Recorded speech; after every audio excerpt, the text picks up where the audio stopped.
La foule en liesse pour les 60 ans du roi sur le trône en 2006. Personne ne conteste la vénération des Thaïlandais pour leur souverain, mais certains estiment que la protection de la monarchie va trop loin. Siranouk, qui a créé un site internet d'information, est poursuivie pour crime de lèse-majesté. Pas pour quelque chose qu'elle a écrit, mais pour n'avoir pas retiré assez vite des commentaires postés sur son site. Aujourd'hui en liberté sous caution, elle risque 70 ans de prison.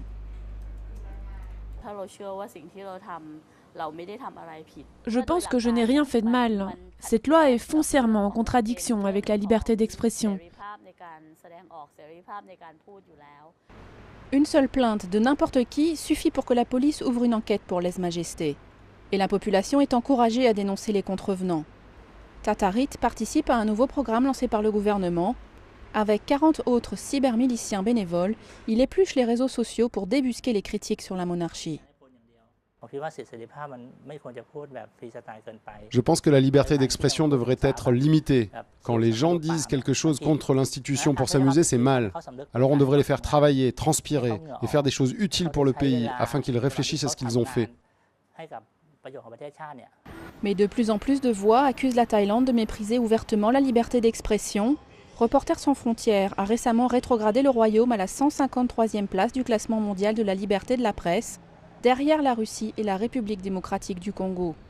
Les poursuites pour lèse-majesté sont passées de moins de 10 en 2004 à plus de 160 en 2009.